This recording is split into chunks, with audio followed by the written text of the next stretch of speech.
You're listening to Hidden Roll, the podcast where we introduce you to the brains behind your favorite toys, games, and all things play. Before we jump into this episode, we'd like to give special thanks to Pop, peopleofplay.com, the one-stop hub for all toy and game inventors. Without them, this podcast would not be possible.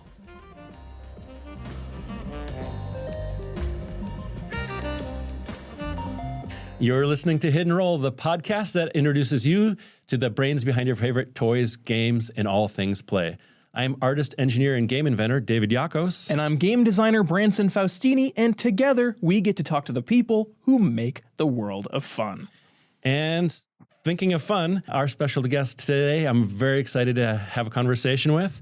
While you were playing in your toy box, young Robert Fuhrer was thinking, how could I make these things better? Considered one of the world's top toy experts, Robert founded Nextoy in 1981. Ever since, Nextoy has been connecting original toy and game ideas with companies that market them. The company is regarded as a product placement specialist for toys, games, and puzzles. Nextoy's partners include Hasbro, Mattel, Spin Master, Goliath, Horizon Group, the New York Times, and many others. Bob, man of two names. Yeah, thank you for being here. It's a pleasure. Thank you for having me. Oh, absolutely. I know it's a quick intro right there, but maybe you can just break the ice and tell us a little bit more about what Nextoy is. We'll just start there. So in the toy industry, our customers, big toy companies for the most part, or local toy companies, consider us on the inventing side, but we look at ourselves more as producers. And a friend of mine from the movie industry called this out to me some years ago, I guess when I was stumbling along trying to explain what an inventor does, because to the outside world, they think it's like Geppetto, whittling a stick or something.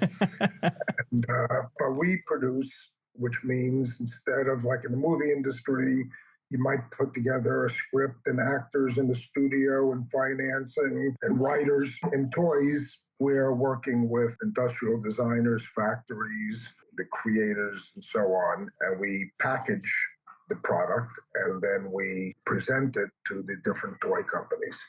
In a way, we're also kind of casting agents, if we're using the Hollywood comparison, because products have to find the right home, and you have to go to the right customer with them, because toy companies and all these companies have personalities just like people do, and we try to match the sensibility of the product with those companies. Why is it that the inventor stigma is like the crazy inventor? It's like crazy old Maurice from Beauty and the Beast, and it's like from Bug's Life. Do you find that too, David? Oh, absolutely, absolutely. I've worked with hundreds of inventors through the years, and being an inventor myself, it's like there's a stigma. It's like, oh, he's an inventor. It's like we're like we're creative, but we're like a business operation. We're trying to get our products on the market and keep them alive there. As you know, the batting average is pretty low, but you keep at it. You have to be persistent. How did you get your start in the toy industry? Well, I grew up in the toy industry in a way. My dad was a salesman for a couple of companies, most notably Matchbox. And he was there when Hot Wheels ate their lunch. And I think it was about 1968 or so. He was also at Topper Toys, which no longer exists, but made some of my favorite toys when I was a kid. And even then, they had like the Secret Sam briefcase and stuff like that. And I was always a Johnny Lightning. They had all these brands, and I would always throw things at my dad. Why don't you do this? Why don't you do that? But he was in sales. He wasn't in the product side of things. But I think it's exciting business. I think people generally light up when you say you're in the toy industry. And then when you say you're on the creative side of it, there's a nice lightness to that. What were your favorite ones growing up, favorite toys? Well, we did have a lot of, Matchbox cars, of course. And my brother David, who's several years younger, also was in the toy business, pretty much from the same side of things. We do things a little bit differently, but he's had a lot of success in his way. But we used to play together a lot. I was more of on the ball field for the most part, but when I played games, I liked chess. I liked Stratego, battleships. I actually always loved, the deductive logic games.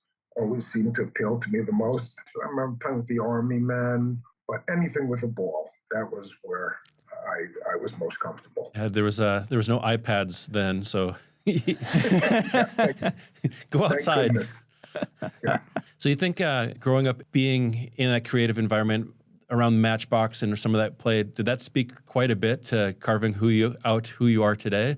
Well, I think what it was, there were always the trade magazines coming. So I was always getting kind of familiar with the toy industry through the different trade magazines and so on. And then actually kind of a funny thing happened. I must have been 16 years old or so. My dad at the time, he had moved on and was working. He was on the executive side of a company called Damon Corporation. They owned several toy companies. They called them educational hobby companies. One was a kite company, one was a handicraft company, and the one that still exists was Estes Rockets, which you may know, model rocketry, which I never really got into. My brother David did a little bit. But my dad came home one day saying that the audience for it, the customer for it, was a bit older. It was kind of hobbyish, and they wanted to appeal to younger kids. Did I have any ideas?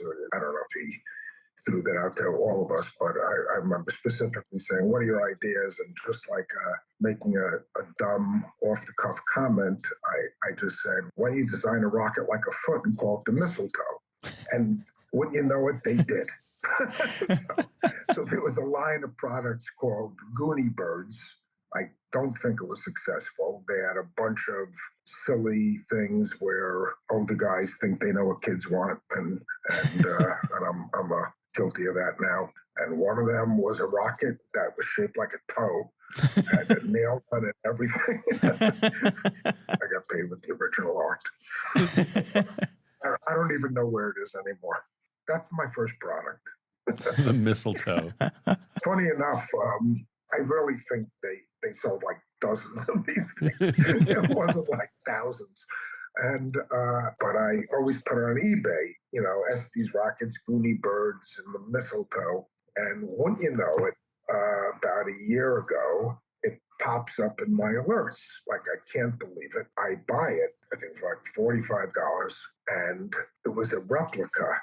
Some guy who's like totally into it was building replicas of all these old products, and he built a replica of the mistletoe. But I wanted the package. That's what the old original. It came in a Ziploc bag with all the parts. Kind of useless to me because I thought it was the real thing. I didn't read it carefully. I think the excitement got in the way of finding it. That's when you know you've made it, when you're getting knocked off. I came out of school, went to Syracuse University, and really not knowing much what was in store.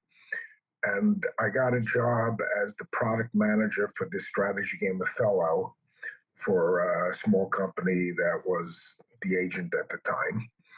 And I worked there for 4 years. Othello originally came from Japan.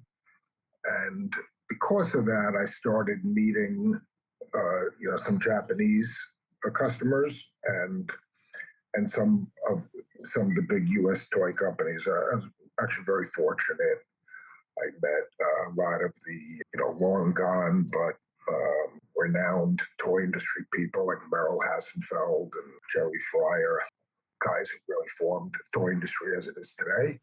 So I felt very fortunate. And then after 4 years of doing that, I thought it was maybe I'll work for myself. I always kind of had an entrepreneurial side when I was in high school and college. I always had like these little hustling businesses. I was selling shirts coming in from India during the summers, going to flea markets. I always had like a little hustle going on, I guess. After 4 years, I started my business. I love the date I started it. I'm kind of a little superstitious with numbers. And this was an accident, but I started the business on 9/9/81. And it's a square root day, which only happens once a decade. And And then it's got all the 18s, the 9 and 9 and 18. It means high in Hebrew. It's luck and life and Hebrew language. So it's a very lucky number. So I started then. I was crawling along, really just crawling along for a long time, working on a couple of ideas, getting some nibbles, getting excited by those. And then the following summer in 82, my dad was still an executive with the Daimon Corporation. He got a call from a Japanese man visiting New York. And it was actually a friend of a guy that I knew, but he thought I was too young to be referred to. But so he referred to my dad, who was an executive. And this gentleman, his name was Tak Shimakata, was going to fly up to Boston to see my dad. But my dad happened to be in New York that day where I was living and asked if I can come along for the meeting. We went to dinner in Gramercy Park, I remember. And this gentleman, Tak, started pitching my dad, who, had the Estes Rockets and the Kite Company, and he was on the corporate side, and he was pitching him a vehicle line. They had acquired the rights to this vehicle line. It had gone into production. Somebody went bankrupt or whatever, but it had a neat little mechanism. And I opened my mouth and I was like, this should go to like Tonka or Remco or, naming the different companies that were making vehicles at the time. And he said to my dad, it was like asking permission to marry. He goes, do you mind if I take your son out tomorrow night? so the next night I met him in another restaurant. And I was young and I sensed opportunity, I guess, not much going on.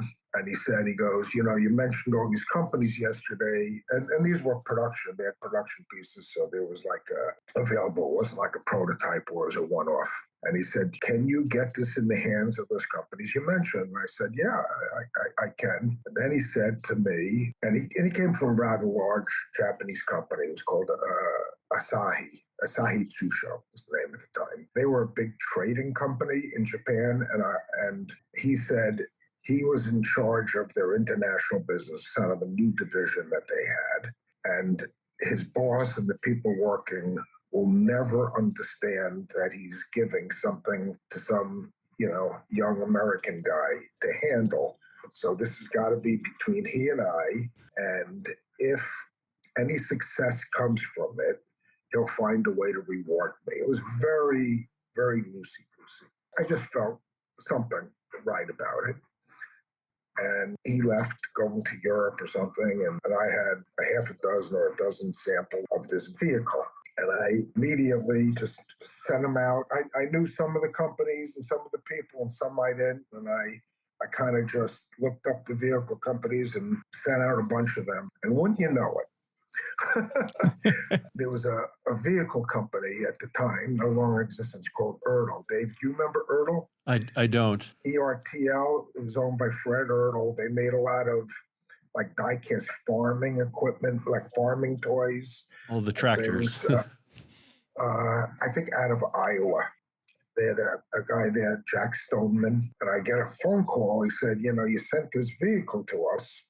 And what the vehicle was, it was a friction-powered car that when you, revved it up, the hood would pop open and the engine would shake. And then when you close the hood, the car would take off. And he said they were working on a battery-operated version of that car where he said the marketing was all the same, that the engine was shown to be shaking, but this thing was done and so on. And what was, a bunch of relevant questions of which I didn't know how to answer.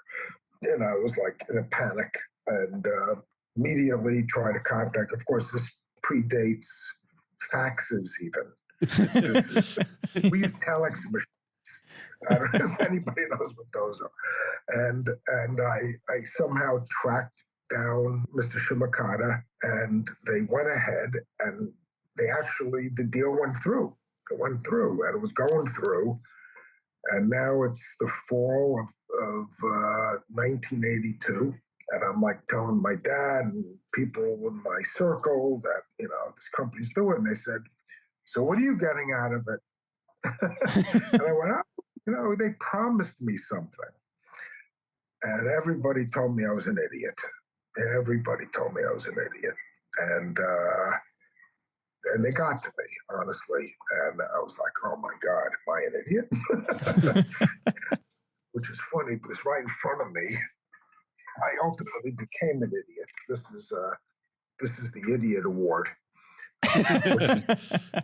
which is the International Designer Inventor of Toys, given out in England, which I got in 1994. That was a segue I didn't mean to do, but and I wrote him a letter, snail mail letter, saying, am I an idiot? This thing is going through what's in it for me, like violating what he asked me just to sit tight.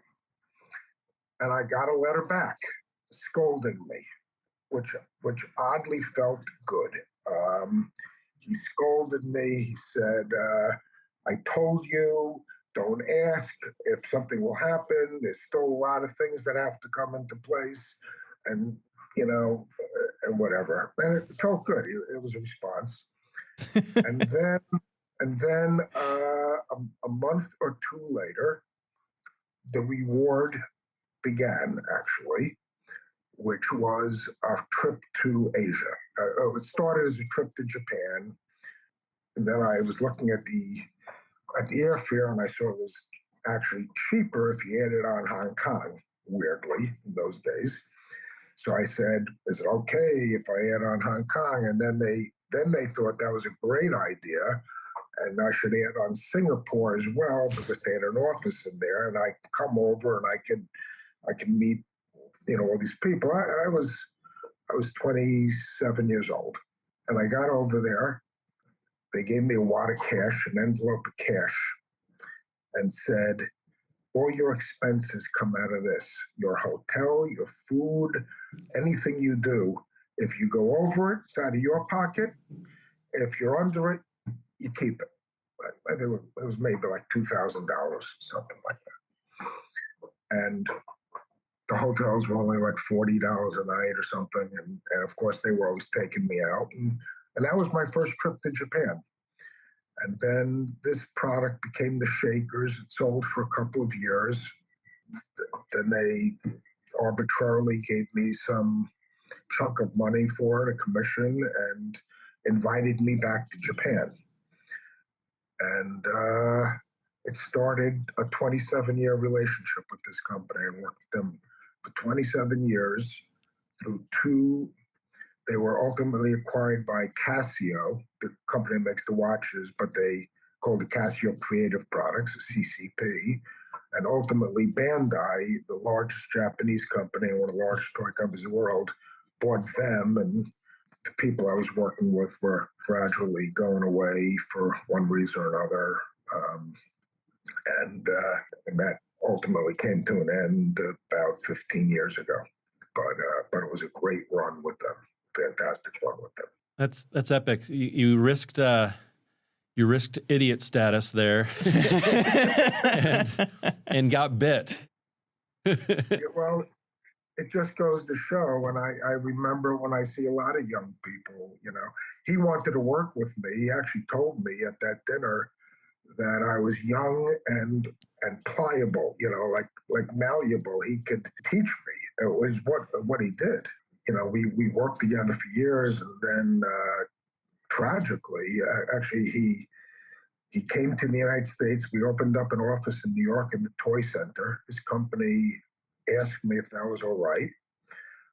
We were building something great, and he had a brain aneurysm and passed away suddenly at the age of 49. Wow, sorry.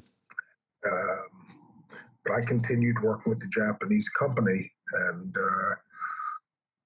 we brought a lot of great products to the market with their help. That's an interesting just entry into the industry, to where you're suddenly even diving into completely different cultures that are literally foreign to you. You ended up having a lot of different trips over to Asia then at that point. Any experiences there that stand out? Well, a lot. It actually drove me to vegetarianism. I'm vegetarian to this day. let's say, I was always a picky eater, and it's not a place to be a picky eater. But actually, going back to this Japanese Asahi, the trading company. So, a trading company in Japan, they would work with a lot of international or other companies and sell them in the Japanese market. So, in this particular case, they had this 5-story building, and the second floor was their showroom. And in the showroom were everything from like vacuum cleaners to walkie-talkies, radio control cars, and just a very broad number of different kind of products, some toys and some not.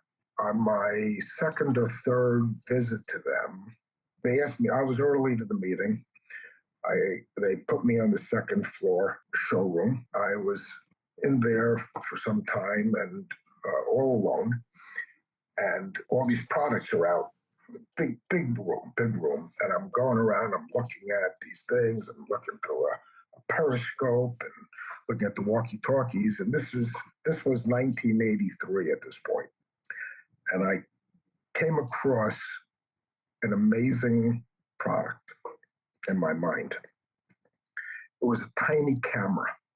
And I'd heard of the Leica cameras, and this was a small metal camera. And I was just marveling at it, like, where does the film even go in? It's small, it's heavy, it's metal. I was just everything's miniature now these days, but back then it was really unusual. It's like spy gear. It was. That's a perfect example. So I picked this up. There's a glass viewfinder, hefty weight. I lift it up. I look through it. I go to like snap a picture. It took me a few seconds to realize my hair was on fire. It was a lighter in the design of a camera. And my hair caught fire in this room the second time I'm visiting with these people. I'm trying to make an impression. And the whole side of my head, my hair goes up in flames. I'm batting it out. I go into the bathroom. I'm, panicked. And I'm in the sink and I'm doing this, and my hair is coming out of the sink. And I don't know what to do. And I come back in the showroom. Doesn't smell too good. It smells like burnt cat in here. And just to give you an idea, it took about a year for my hair to grow back properly. And there's a guy, this company, they used to wear business suits, but they used to have like these blue robes over them. So there's one guy there, he sees this, an American, the place stinks, my hair is burned. I don't know what he thought, but I was deeply embarrassed and kind of don't know what to do. So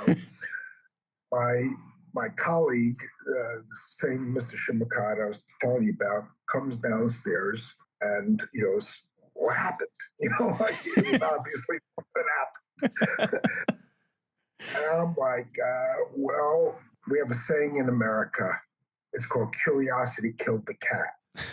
And I was curious about all these products. I was walking around and so on, blah, blah, blah.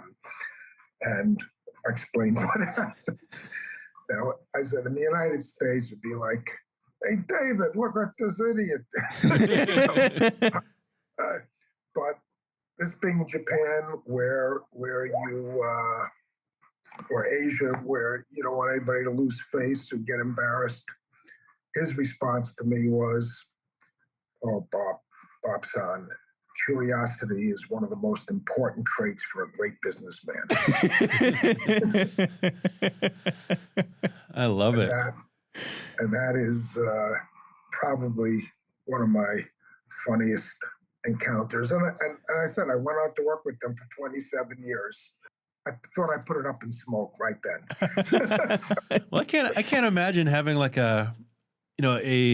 something you'd hold up to your face, like just having a camera like that. That's got to be like classified up there with like lawn darts and stuff, or just like one of those ideas. Like it seemed like a good idea at the time, but like it's a flamethrower you hold up against your face. there was a warning label, but it was in Japanese. Oh yeah. And then years later, it's funny. I had a Japanese woman working for me, and she knew the story, and she was in Japan, and she brought back the light. It was a different one. It was a little bit bigger, but a camera light. And they're still selling them. So, I bet they're on eBay. But we see if we can find some of the real ones on eBay. no thanks. Well, the curiosity killed the cat versus curiosity, like helps you invent, helps you come up with different products. So you've gone on to develop and come up with some pretty awesome products. Maybe we could dive into that a little bit. Some of the, you can add to this list, but some of the more notable ones like Gator Golf and Crocodile Dentist. Honestly, my kids know I was interviewing you this morning. They I was like, anything I should ask him? And they said, what's his favorite animal? And what's the difference between crocodiles and alligators? I have a lot of it's always gifts to me, letter openers that have like alligator's head and paperweights and all kinds of, we have a lot of gator stuff around here, but the alligators and crocodiles have been very good to me. Well, share a little bit about some of the other titles, like some of the titles, and maybe I guess the introduction of like Crocodile Dentist and Gator Golf, maybe. Crocodile Dentist was actually really, we get a lot of credit for it, but it was actually created by one of my Japanese colleagues, and interestingly, and this may be a lesson to anybody want to go into this field, the first time we presented Crocodile Dentist, we showed it to a big toy company, big game company. I'm not gonna mention names here, but the response was it was instantly dismissed, and it was too much like a game that was on the market called Feed Me, which was from the Little Shop of Horrors movie. Oh yeah. And they came with a plant, and I think you were putting things in the plant's mouth, and it would bite down on you, and it was dismissed. It's just another Feed Me, and it was blown away. And then the second time we presented it, and this was to Milton Bradley, and I remember specifically one of my heroes of the toy industry, Mike Myers, was there. He was one of the greatest product evaluators and person for inventors to meet with. And his colleague in England named David Fear, not to be confused with David Fuhrer, David Fear, and a woman, Miriam Mall, who was working at Hasbro Europe. And we were presenting at New York Toy Fair in my office in New York. And within 1 minute of presenting it, David Fear said, "My God, that's a classic." So I went from another big company dismissing it outright and another guy seeing it as a classic, and he was right. It's become a classic. It came out in, I think, 1992 was the first year. The year before, and we had some modest success at that time with Milton Bradley. I was working a lot with Milton Bradley, now division of Hasbro, and Mike Myers, and we had some great products. But a year before, they licensed the game from one of the greatest toy and game inventors that'll ever live. And he's still alive at 101, is Eddie Goldfarb. And they licensed the game called Shark Attack. And it was I think there's been still iterations still on the market, but it was a board game, and a shark would go around, and you'd have to outrace this shark marching around the board. And then we had Crocodile Dentist, and we were in our office going, how do we build on this Crocodile Dentist? How do you do it? You can make smaller ones, you can change colors, but how do you really, do a line extension, a proper line? We couldn't think of anything. I go to Toy Fair in my years may be off by one, but I think it was 1993, the year after Crocodile Dentist and 2 years after Shark Attack, which was an enormous success. And I saw at Milton Bradley's showroom, they had something called Shark Attack Bowling, which was a shark. There was a friction running shark, and fish were the bowling pins, and you'd aim it and it would knock the bowling. And I thought it was brilliant. I guess I may be the only one because I think they canceled it 3 months in. Sold dozens. But I thought it was like this is it. This is the answer. We'll do a Crocodile sports game. Shark Attack Bowling and crocodiles. So we instantly, went in, and our team was doing probably everything, every single sport, tennis, baseball. How do you work a crocodile into those things? And one of them was golf. And that was the one that got responded to. We pitched these to Hasbro and Bill Bradley. Mike Myers had an industrial designer, his team named Phil Grant, is an unsung hero in the toy industry. He made a lot of these products happen. And he loved the golf, and he worked with us, and we crafted this thing. And then wouldn't you know it, Shark Attack Bowling was a flop. Hasbro canceled it. And because of that, they realized that sports themes with these action games don't work. Kill Crocodile Golf. Kill it. But Phil, to his great credit and to my great benefit,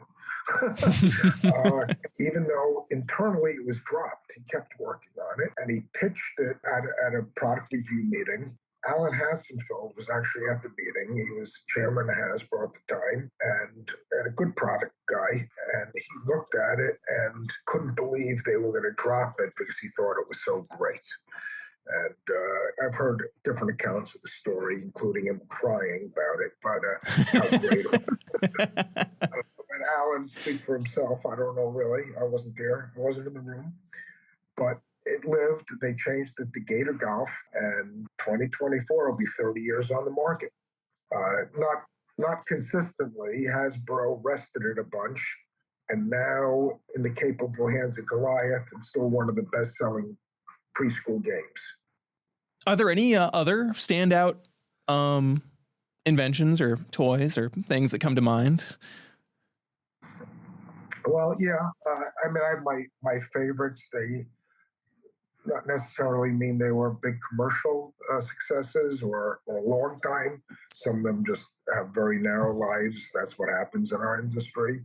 Back in the early 2000s, an Israeli man came into my office, and we had an office in the toy center. So we were one of the few invention houses that were housed all year long in what was then the New York Toy Center.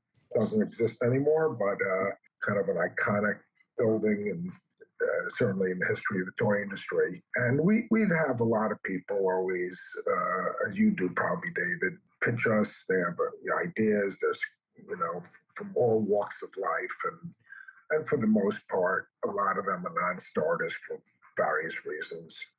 But this guy came in. So I was always trying to avoid being one of those skeptical, jaded people, but it's human nature, I think, when you always get pitched a lot of things. When another crazy inventor walks through the door. Ready to, yeah, I got the best idea. I'm ready to make $1 million at Walmart. Yeah, well, my friends love it. My family. And I understand if you're not in the industry, it's hard to really know what our customer, you can be a great product, but the kind of things that we're able to place with the toy companies have different kind of innovation to it. So this guy walked in, and he had an invention, and I kind of, all right, let me see what you got. And then he takes out a very kind of crude prototype, but working, and he spins it, and it starts counting the number of rotations. And I was like, wow, like, what do you do with it is a different story, but it was like a really neat thing. And I just started playing with it, playing with it, playing with it. They had created this technology, this Israeli engineer, who I'm still in touch with. The guy that came in, unfortunately, got sick and passed, but they were a team of three. And they developed this technology that sensed the Earth's magnetic field. And every time it passed magnetic north, it would count. So we, with them, created a lot of games around it. We pitched it at that toy fair, just like came in the door and were pitching it. And George Irwin, who you probably know, David, had just left his family's Irwin toy business and was starting up his new company called iToys, and wanted to find the right product to start the business with. And we had bites from some of the, I remember Mattel in particular liked it a lot, and some other companies, but he really wanted this as the anchor of his new company. And we licensed it to him. It was called the iTop. And it came out in the same year as 20Q, which was a little handheld electronic device. And there weren't many electronic or programmable toys in those days. And 20Q was the old the 20 question game, but it was in electronics and had a small footprint like our iTop, and it was frequently marketed together in the store. They were next to each other. 20Q got really fantastic attention. It was a wonderful invention, and our product was very addictive as well. And we really had a couple of great years out of it with iToys and George. And then, like these things do, it took a rest for whatever reason. The Goliath tried to launch it again a few years ago, but it did okay, I would say. But I always loved the product. I think it's really one of the great technologies. You have to experience it. Not everybody can spin a top. I learned it's to me it's second nature, but I've had a lot of people having trouble spinning it. But we also licensed the technology briefly to Hasbro with Beyblades. I don't think the product that they put it in did well. It would sense speed also, so it would tell you revolutions per minute, and that's how they were using it. So anybody listening wants to license it? That's one of my favorites. New episode on Hidden Roll. It's pitching to the masses. But as things go, that product led to one of the great partnerships and relationships I have now with another inventor, because he was fascinated by the iTop. And he's an animation expert by the name of Rufus Sater. And he called me up and he said, I have an idea how to use your technology for some toy. And we started talking, and I thought it was outlandish. I didn't really realize how capable this man was at the time. And we ultimately created a beautiful activity toy, which we sold to Spin Master under the name Giffies. They didn't do well with it, but we were able to then get it into Play Monster, and it became the Spirograph Animator and nominated for many awards a few years ago. And so this iTop, which had a modest success, but led to a relationship, and I worked very closely with Rufus, and we've actually licensed many things together, and a lot other things are coming out in the next year or two. That's how this business works, right? We use like a stepping ladder, building the relationship or building other relationships out of it. Success is a funny thing. It's like, a lot of people see like the big wins, and that's like all they see. They assume it's easy. And when sometimes success is just simply, boy, this was successful. We sold 7 of them, but in the meantime, I was able to meet somebody that's a really good fit for friendship and business going forward, whatever it might be. People don't see that long journey, the long path of what I think can discourage a lot of people, where a lot of people feel failure, rejection, and it's just like, in the very beginning when everybody was calling you an idiot, like you could have been done, but like this is too painful of a too painful of an industry. I can't can't stomach this. And yeah, you must be persistent for sure. But the people, and you may feel the same way. The people that I've met in the toy industry, and they're like, really like I feel like it's a fraternity, it's family. My greatest relationships. It doesn't feel like what might be a normal work environment. I feel it is not. And we kind of do the same thing. We're pitching ideas, but I know I certainly never look at you like you're a competitor. Even all these inventors, and we're all vying for very slim spots with these different toy companies. They're just colleagues. I don't consider anybody. I just don't feel the competitive aspect of it at all. Only with my brother, That's, yeah, it's the only industry where everybody gets off of work and then goes out till 2 a.m. with their competitors to play games. It's like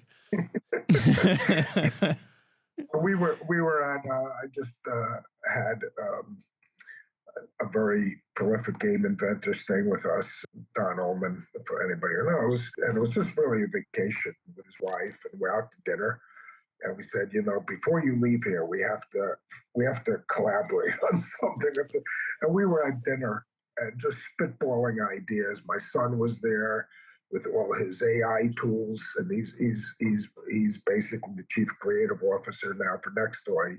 My son Alex, he grew up in it, and it's in his DNA, and he's like silly good at it. And we were at dinner with our wives and my son and his girlfriend and Donna, and we actually created a product. It was like anybody at another table listening to us would think it was like oh, they're dreaming, or like it's the silliest thing, or they're stoned or whatever. But actually, you don't know. It could become something. Maybe that'll be another episode of Hidden Roll. We'll have to do that for sure. It's wild how many people, like I know in this industry, so many of my friends that are, other game inventors, toy developers, toy producers, whatever label you put on it, toy and game scouts. There's that unabashed, unapologetic bravery in their creativity. It's like this childlike creativity that they just will not give up. It's like, this is who I am. Yes, I'm still like 8 years old in my brain, and we're going to have a lot of fun with it. And you look at everybody else who's being all serious and, gave away their imagination because they wanted to act their age. All their ideas go away. It's like all of your ideas, every idea you've ever had has come out of your imagination. It's funny.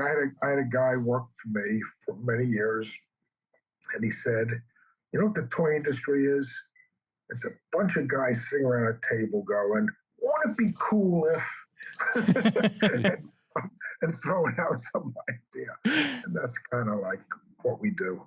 It's so funny, with the ability to get it done, which is great, which is really fun. Do you have any advice for new people coming into the industry, or people just getting their start?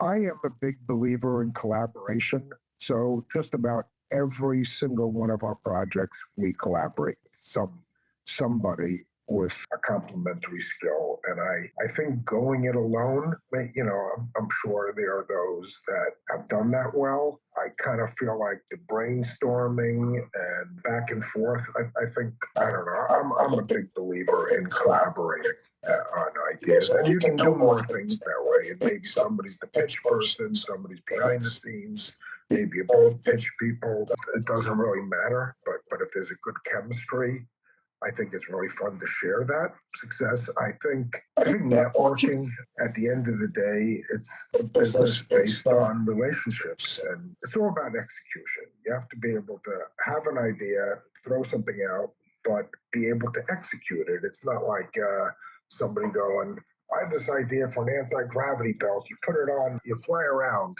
Well, okay, build it. I already have one. Yeah.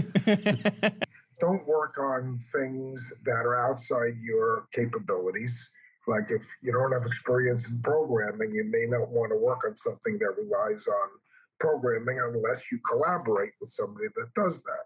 The networking, I think so many of our, placements, I was going to say successes, but there's a lot more not success, but our placements are really because I think our customers know that we can execute and bring things forward. But I know these people because I go to all the trade shows and I try to meet people and talk to them and just get a sense of who they are and let them know who we are, how capable and reliable and responsible, and that if we say we're going to do something, we're going to do it. We're going to communicate. We're going to answer emails. I expect that on the other side. And it doesn't always happen. And then we move on. But I think going to the trade shows and meeting companies and meeting people doesn't happen overnight.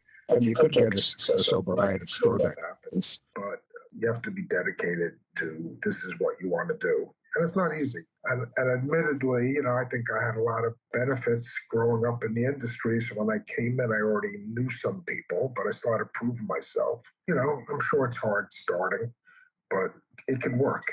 That networking, I know when I had first started in the toy and game industry and going to ShyTag, which is, I guess, now People of Play, and finding that there were people who were just for you and wanting to mentor or to give advice or to introduce you to the next person because people want to see success and help each other. It is an anomaly compared to other industries. I'm assuming you've been able to experience a lot of that same stuff, like in the People of Play sort of environment. Yeah, I love it. And I'm also happy to help. Anybody watching this, I don't turn people away. If you're professional about it. Well, I've got this idea. I've been working on this gravity belt. I'll show you. Show me it working. Well, this is gravity belt. It's just not anti-gravity. You just add a bunch of weights to it. It's easy. That's great. I don't know. Well, this has been a super fun dive, getting to hear how you got your start and the successes and the challenges. To close off every episode, we like to ask a series of rapid fire questions based on the roll of the hidden roll die here.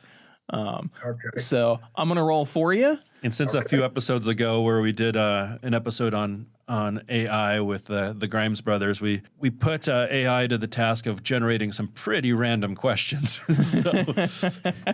So we'll just kind of see where we come up with here. Okay. All right. First roll.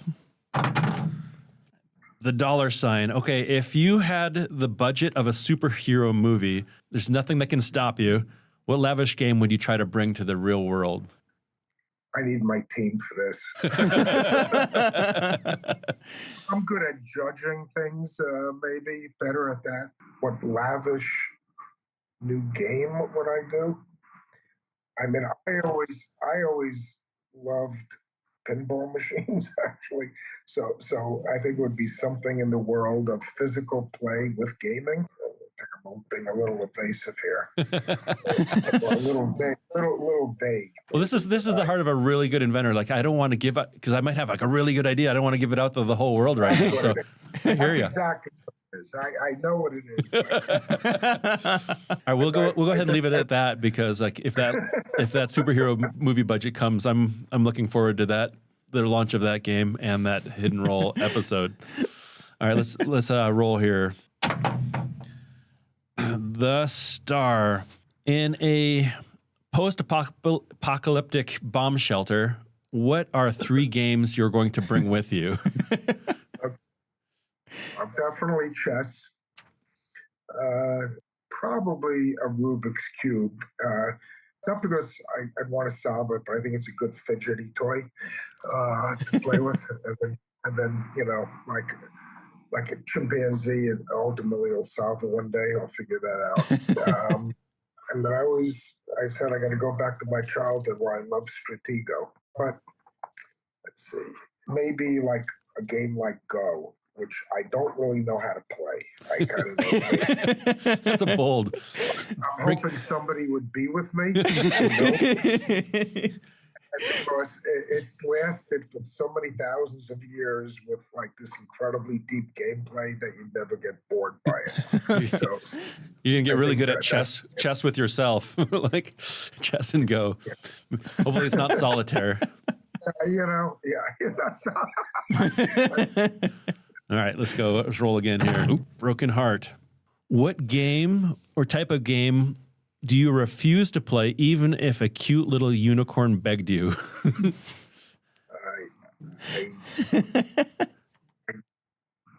I really don't like board games. like the roll the dice and march around the board kind of game. I just I don't know. Just never been a board game guy. It's got to be a little bit more tactile. It's got to be able to bite your finger off. Yeah, they gotta have to be toys with rules. Well, people don't consider like Crocodile Dentist a game, but it is. It's a toy with a rule. Yeah, that's what I do. But not a Monopoly style game. Not my thing. Enough table flipping as it is. Hey, thank you so much for being here on Hidden Roll. And before we go, is there a place that people can find or follow you, a website that we can share in the notes? There's probably a Nextoy Instagram page that doesn't get much attention from me, but maybe I'll get somebody to do something there. Mm-hmm. But anybody can write into like info@nextoy.com and I'll read everything. Look at the website nextoy.com. If you're an inventor, there's like a form to fill out. See what we're looking for a little bit. Again, we'll put that in the notes below. And thank you for being on the show. Yeah, thank you. Yep. And until next time. That was a lot of fun. Yep, thank you. Let's go grab a board game.